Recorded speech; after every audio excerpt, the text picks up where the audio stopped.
I've looked forward to this time. I've been with a number of the functions of the New Canaan Society and have felt loved when I didn't deserve it and accepted. And I felt if you knew the truth, you never would have invited me.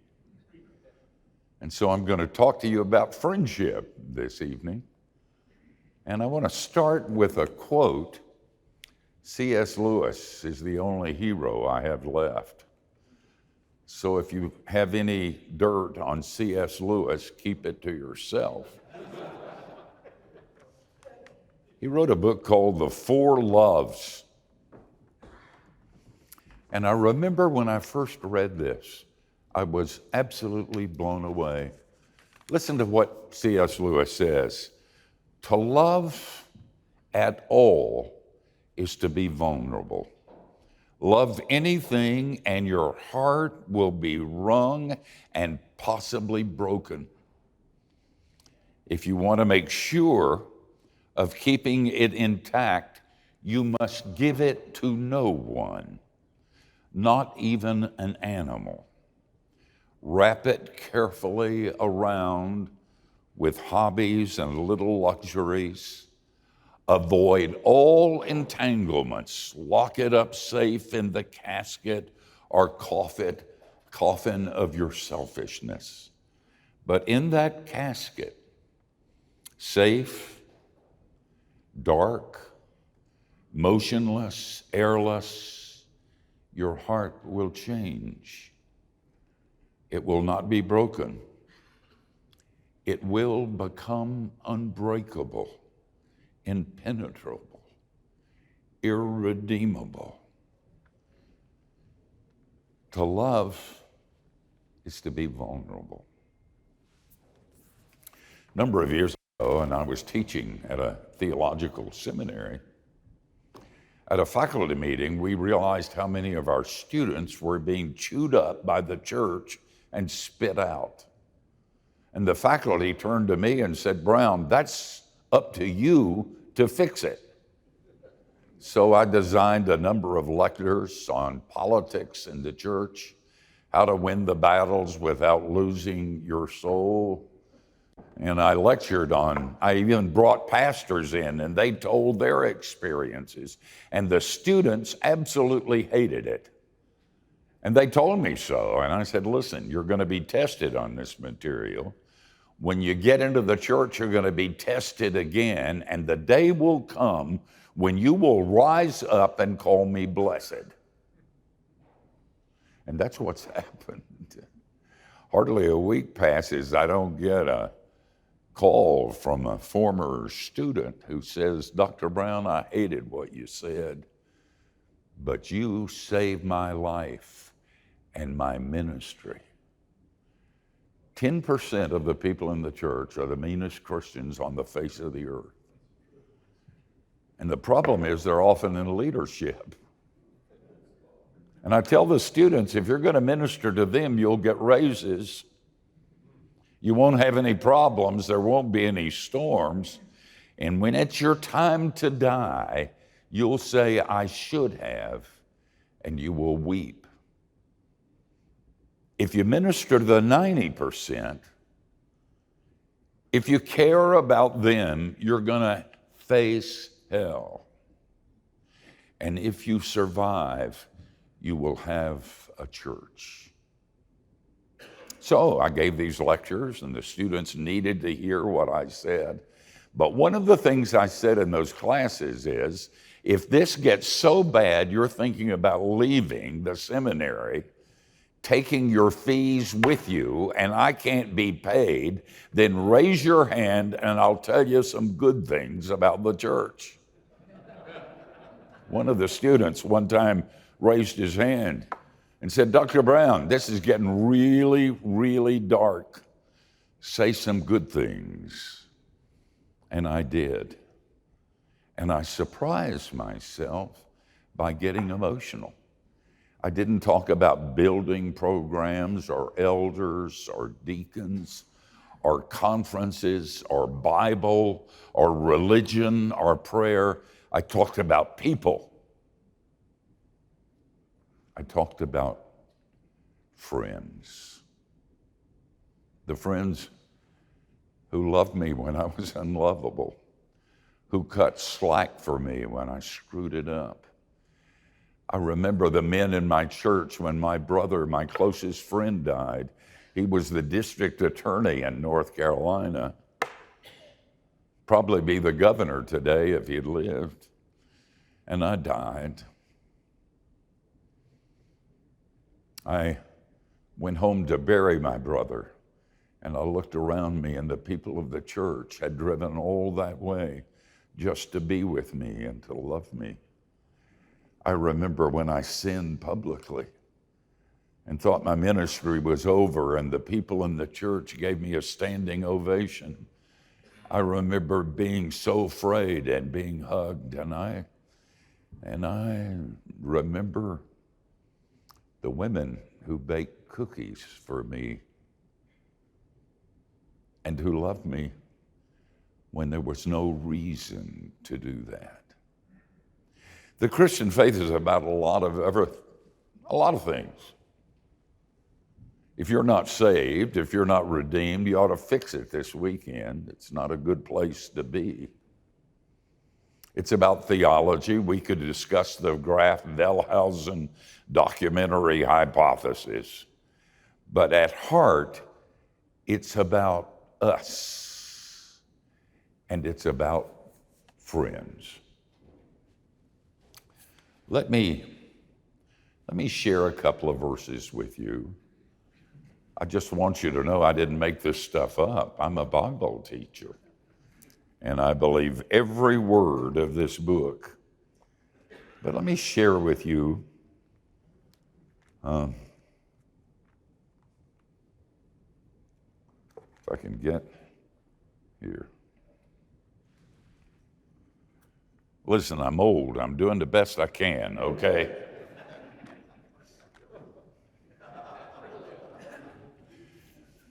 In the third letter of John, there's an unusual thing that happens. If you read the letters of Paul or John or Peter, there's always something about grace. There's always something about family. There's always something about brothers. But John, in this little tiny letter, said something really interesting, and let me read it to you. I had many things to write, but I do not wish to write to you with pen and ink. But I hope to see you shortly, and we shall speak face to face. Peace to you. Our friends greet you. Greet the friends by name. And then, and I'm sure none of you have a Bible with you, but in the 15th chapter of the Gospel of John, John, the same John, writes some things about Jesus that are really interesting. And this is what Jesus says in that 15th chapter. He's just talked about being the vine and we're the branches. And we can't do anything without him, period. And then he says this, and it's almost straying from what he had said before. Listen to this. Greater love hath no one than this, that a man lay down his life for his friends. And you're my friends. It's interesting that both John and Jesus would use that word. When family maybe would have been better, church would have been more sophisticated, brothers and sisters would have worked, but they both chose to say friend. And John says in that third letter of his, greet the friends by name. And if you know what the Bible teaches about names, it teaches that the name is the essence, the reality of the person who is named. And someday we're going to have a new name in heaven. And if you know somebody's name, you have power over them. And so John both in reporting what Jesus said and in writing to his friends, said, I don't want to text you. I don't want to be with you on Facebook. I don't want to look at you on a computer screen. I want to be with you face to face. Greet the friends by name. I have a friend whose name is Lee Clower, and he spells his name like a girl's. He's a fighter pilot formerly, and big and mean. And if you're going to spell your name like a girl's name, you better be big and mean. It's kind of like a boy named Sue. But Lee has stood with me in so many places and so many times. And recently he sent me a text and he said, Jesus will redeem you. Jesus will change you. Jesus will get you home before the dark. But this is your friend Lee, and all I can say is, I love you, and I'll be your friend.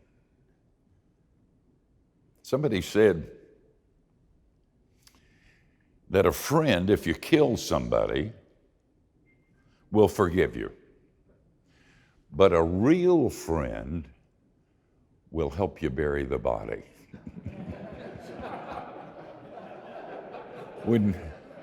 When Kingsley, who was the famous English actor, was asked for the reason for his long and productive life, he referred to Halsby, and he said something simple and powerful and beautiful. He smiled at the reporters and said, I had a friend. You're fortunate to have me tonight. You really are, and it's not because I'm smart or so good looking or wise or spiritual, but I'm old. I'm really old, and if you want to know the truth about anything, ask somebody who's old. When I was younger, I would have tried to impress you. And now I don't give a rip.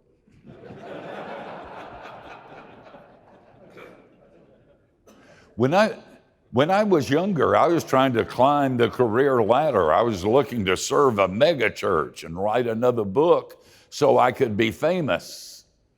But with Aquinas at the end of his life, I know now it's all dust. And I don't give a rip. You may not like anything that I teach you tonight.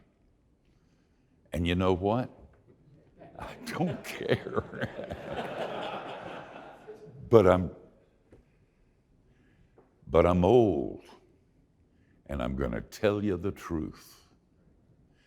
Everybody in this room has a secret. And if you were forced to stand up now and share that secret with everybody else in this room, you would be so embarrassed you couldn't stay for the rest of this conference.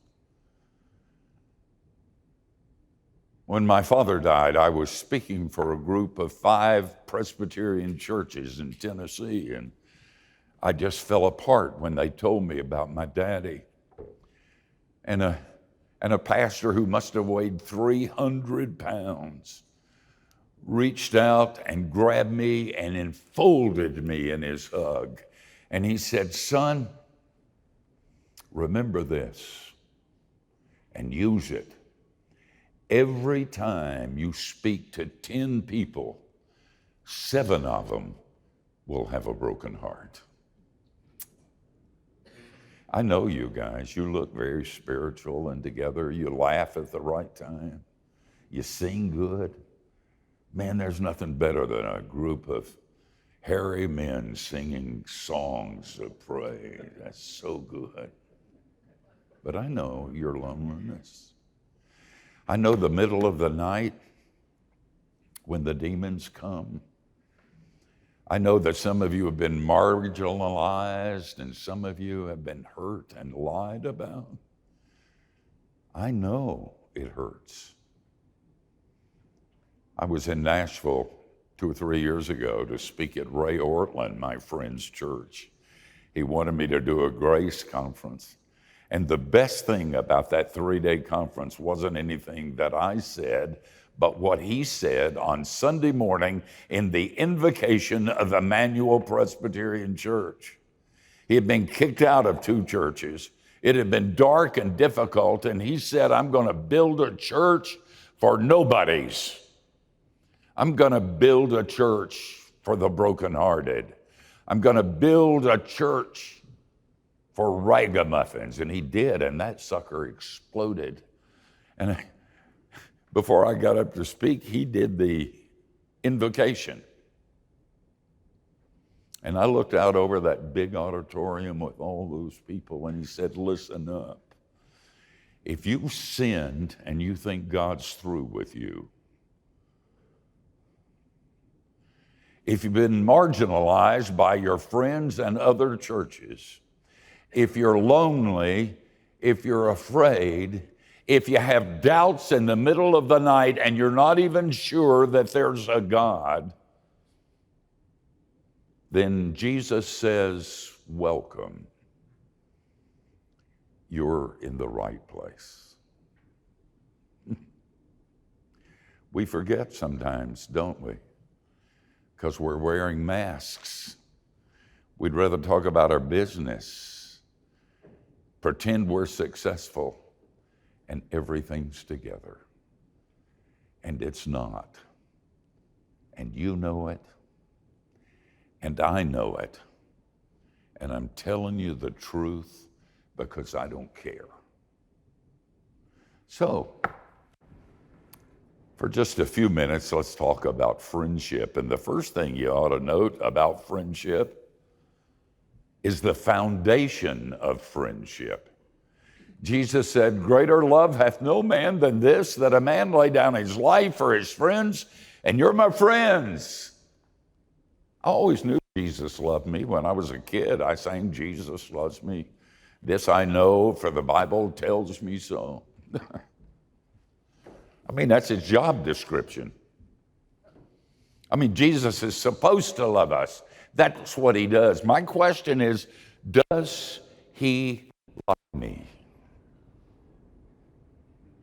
Does he want me to be around? When we get home, I'll introduce you to my father. It's good to have James' father here. I'll introduce you to my father. He was not a good person. He was a womanizer. He was an alcoholic. He's the best pool shark in Western North Carolina. He could sometimes be mean, but he loved me without reservation. I mean, totally and completely. At his funeral, my brother and they lined up to come into the funeral home. And so many people said, do you boys know? My brother was the lawyer and I was the preacher. And our daddy used to show our pictures. And he would say, that one's a lawyer and that one's a preacher. And no matter what problem I have, one of them can get me out of it. He was so proud of us and he loved us so deeply. I remember, by the way, stolen cherry pie tastes better than the ones you buy. I was a paper boy for years. In those days, they stacked up food boxes at supermarkets, and nobody watched it. And when they opened up, they brought the boxes in and put them up on the shelves. And there were cherry pies. In those days, people were nice, but I wasn't. Honest, but I wasn't. I mean, cherry pie. I'd do almost anything for cherry pie. So we stole the cherry pies, and we'd be sitting around folding papers and eating stolen cherry pie. And some of the other guys would say, if my dad finds out about this, I'm history. And I remember even thinking then, if my father finds out about this, he'll love me. And that's worse.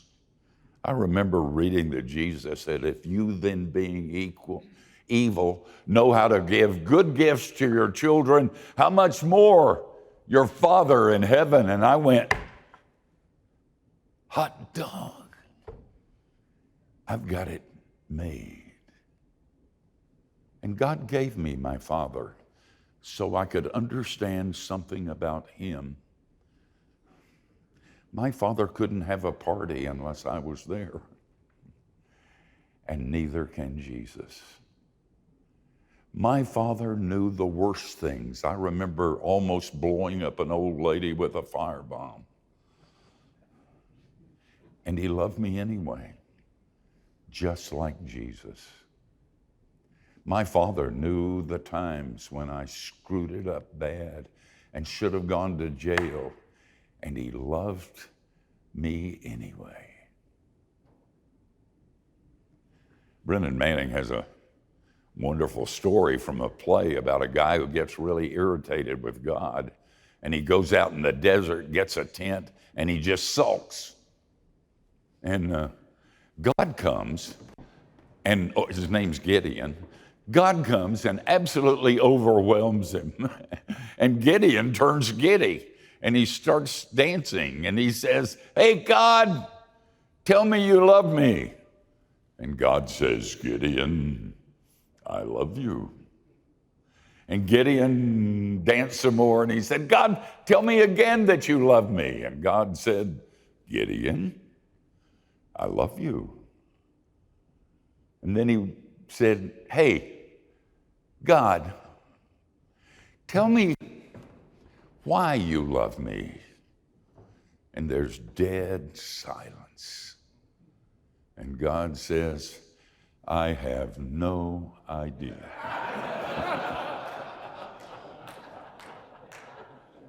There's something that is unreasonable about my love.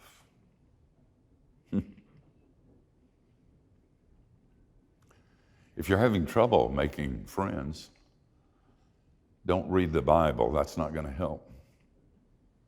Prayer might help, but probably not, because the ones you'll ask to pray for you are about as spiritual as you are.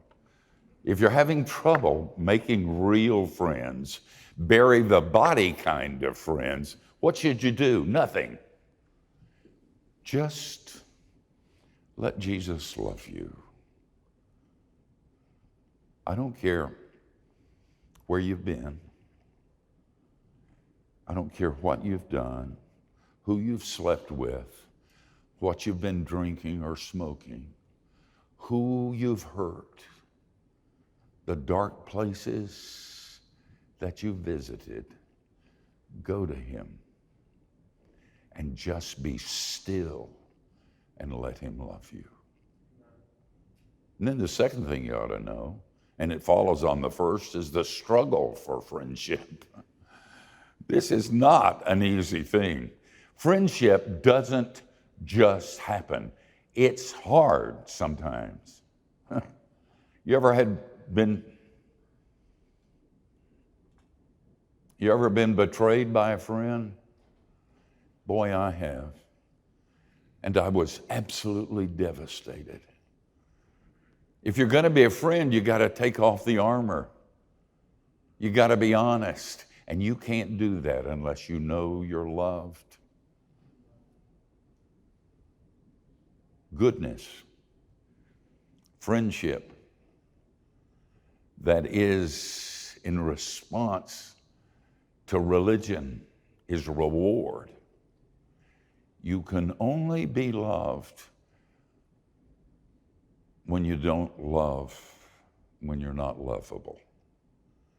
And it's a struggle, and it's hard. A number of years ago, I read a book by a man who's not a Christian by the name of Gerard. And he wrote a book titled Transparent Self. And in that, he talked about soul swapping. If I'm going to be a friend of James, and we don't know each other to be safe with each other yet, we're just beginning to do that. But maybe sometime when we're sitting around, I'll give him a little bit of my soul and see how he treats it. And if he treats it well, maybe he'll give me a little bit of his soul.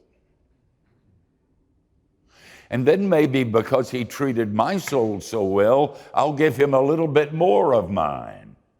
And then maybe he'll give me some more of his until pretty soon the mask is gone. The reality is there. And I'll have at least one man who knows everything about me, who forgives me and loves me. But that's scary. Guys, to be honest with you, I'm a loner. I'd be a monk and go to a monastery if they had let me bring my wife, but they won't let me do that. I used to say from the pulpit, there's nothing wrong with this church that I couldn't fix with a few funerals. And they would laugh. They thought I was joking. I used to say, Lord, I could do this job if it weren't for all these people. They're twits and turkeys. They're angry and they're critical and they're condemning. Could you let me do something else like vinyl repair? I'm a loner, but let me tell you something.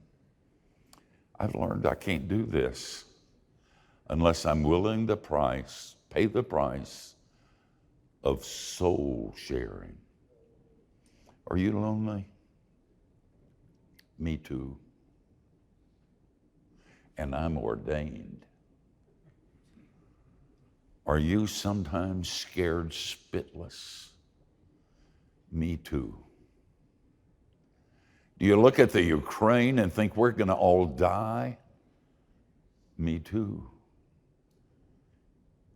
Do you have secrets you can't share? Me too. Is your heart sometimes broken and you hide it and tell people you're doing fine? Me too. Now, maybe we can be friends. And then, and I'm going to cover these last 2 points quickly. There's a risk in friendship. I told you I'd been betrayed by a friend. I never had that happen before except once. A lot of acquaintances have betrayed me. A lot of acquaintances have pretended to be my friends, lied about me, and stuck a knife in my back. I've experienced that a whole lot, but never betrayed by a real, bury-the-body friend. He stole $75,000 from the ministry that I have. And on top of that, he lied about it. He told me the check was in the mail. I know that's a cliche, but that's what he said. He gave me a tracking number, and it was all lies, every bit of it. When I found about it on Friday, I thought to myself, I'm going to kill him. And then Saturday, I said, Lord, that would hurt my reputation. So you kill him.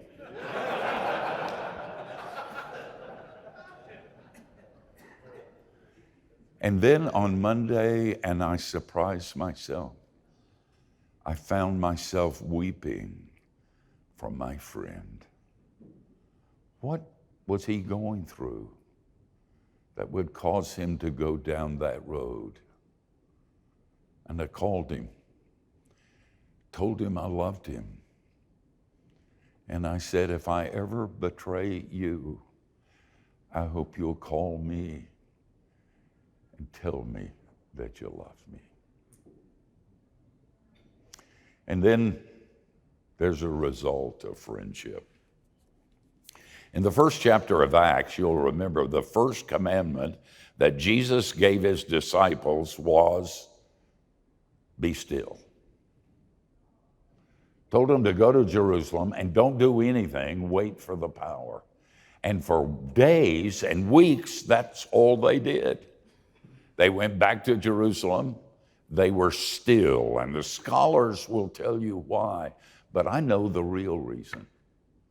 Jesus knew that this was a big task, just as yours is.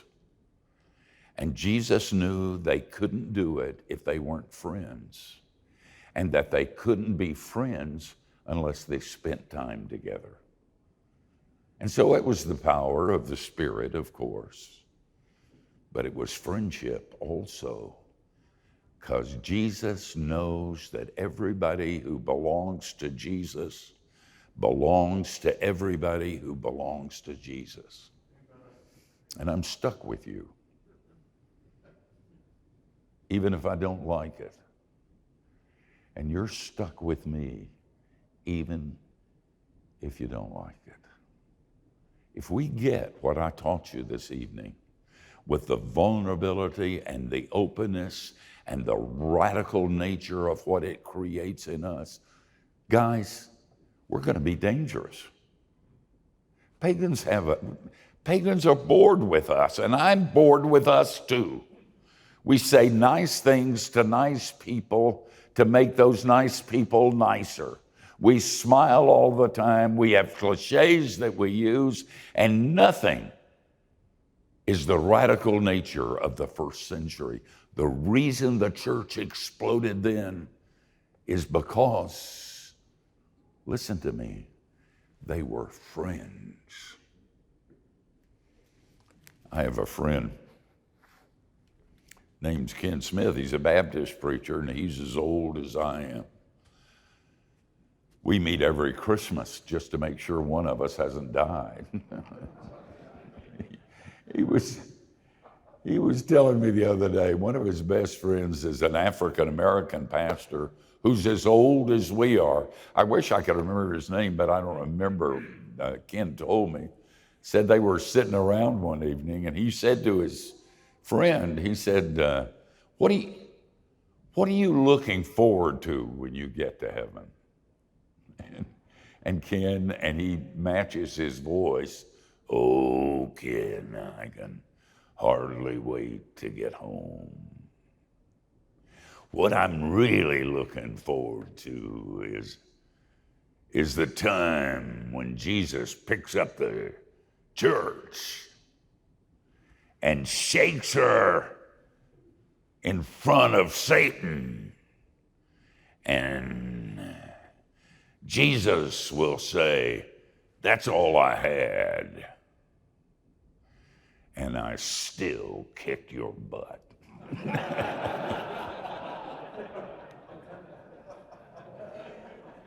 We can change the world. There are enough people in this room to do that. But you can't do it by yourself.